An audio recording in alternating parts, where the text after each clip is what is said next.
Hey guys, happy Wednesday. If you notice, we have a guest today. He didn't want to take a nap, which is fine by me because we're talking about my labor and delivery with him anyways today. So, yay!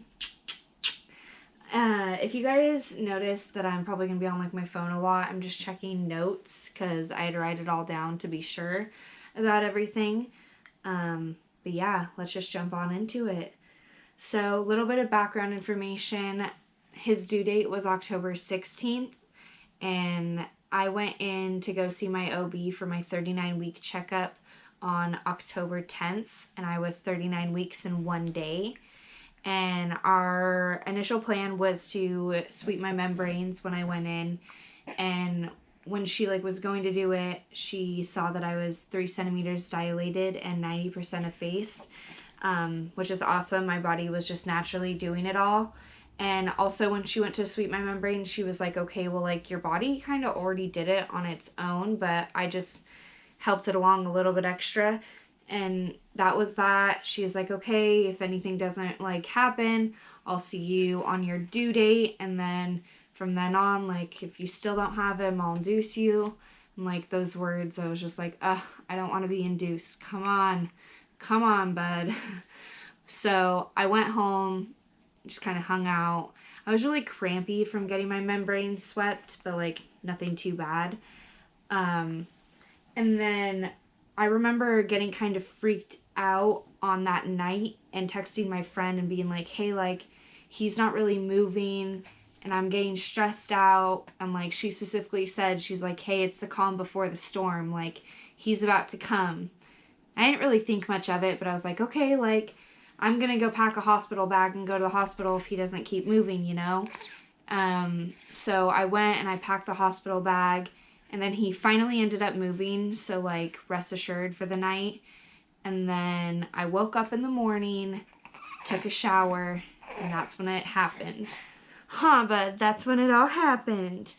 So, Thursday morning, I wake up, take a shower, got out of the shower at 12, and I was having really bad contractions. Okay, not really bad. I was just having contractions more than my Braxton Hicks contractions, so I knew that it was real.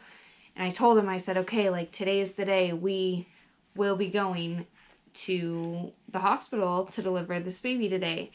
And he didn't really believe me, I don't think, because we had a couple false times before, but I knew that this was real. And so that was 12 when I told him. But we hung out at home, just kind of played it by ear. He went and got us burgers because obviously I know that when you get admitted into the hospital, they don't let you eat.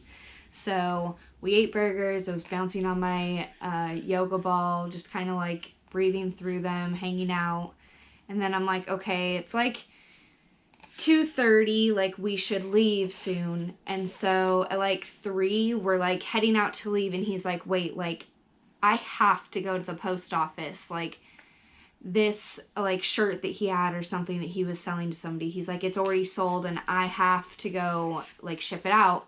And I was like, okay, for real, of all days, you have to do this, whatever. And I'm so dumb. I drive him to the post office while I'm in early labor, which is fine.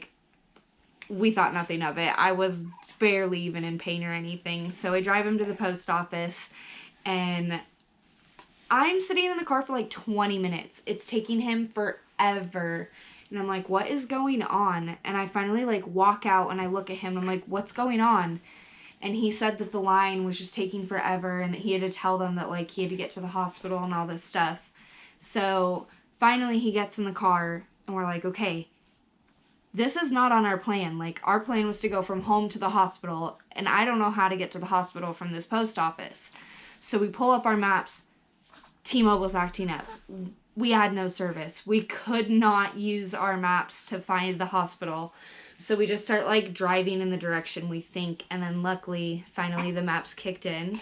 And so we get to the hospital, they check me out, and they're slobbered all over me, my dude. Mom life. Okay, anyways, so we get to the hospital and they check me out and everything, and they're like, okay, you're like 3.5 centimeters dilated and you're having contractions, you're in early labor. They're like, but before we admit you, like, will you go walk around the hospital for 2 hours to see if you can dilate more?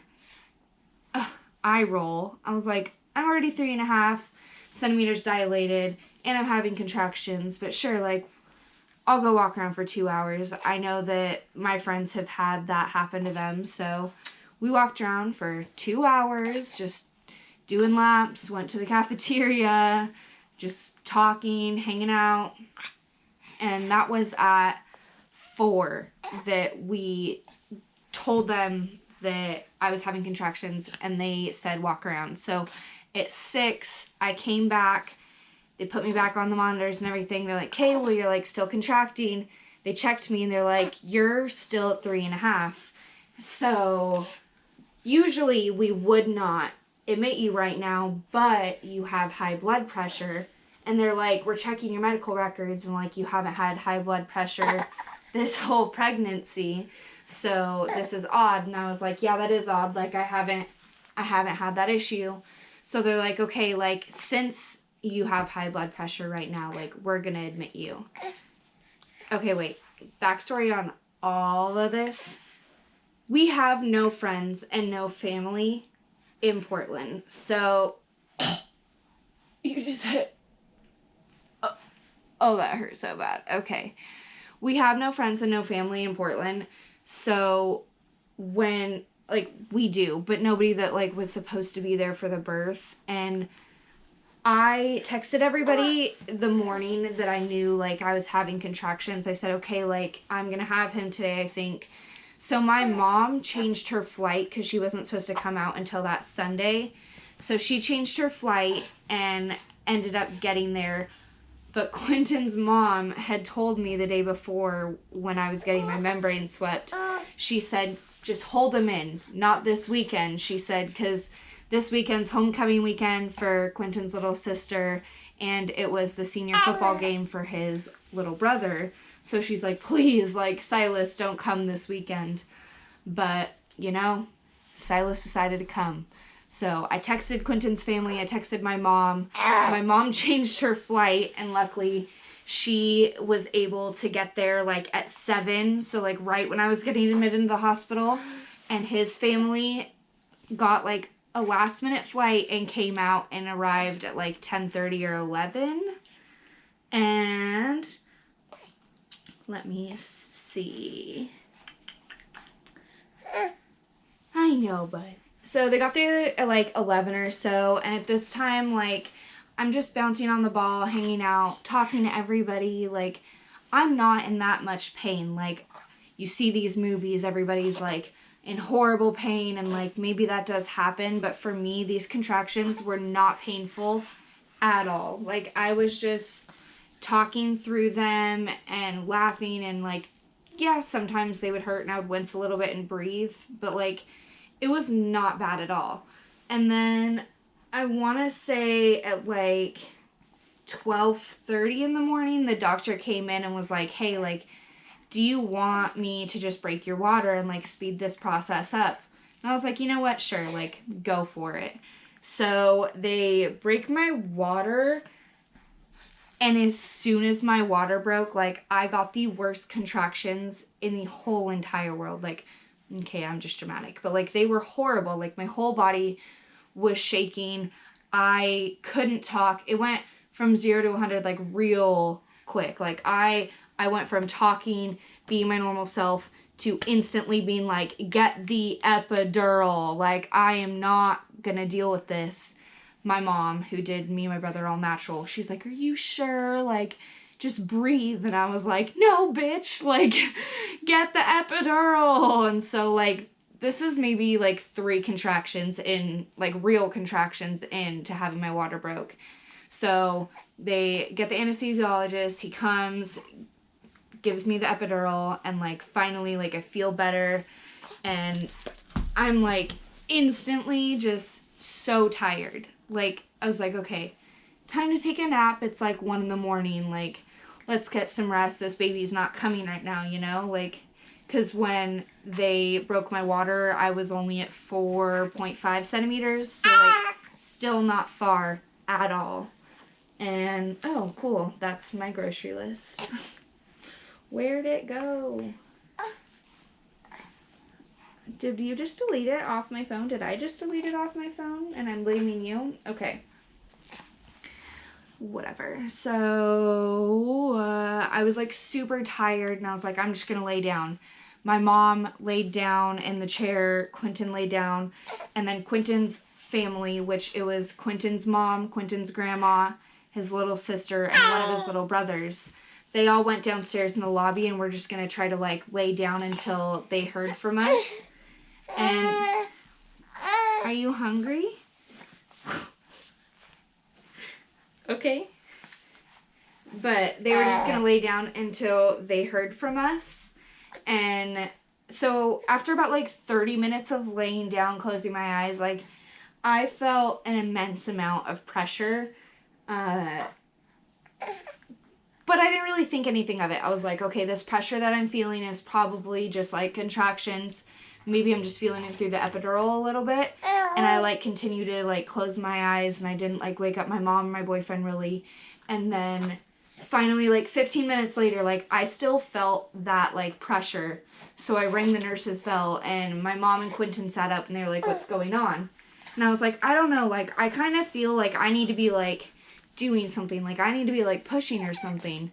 And they were like, dude, like the doctor was in here 45 minutes ago. Like just said you were at 4.5 centimeters. Like you don't need to push yet. And I was like, I don't know. Like let's get checked, you know? So they checked me out and like the nurse came and got the doctor and was like, okay, let's see.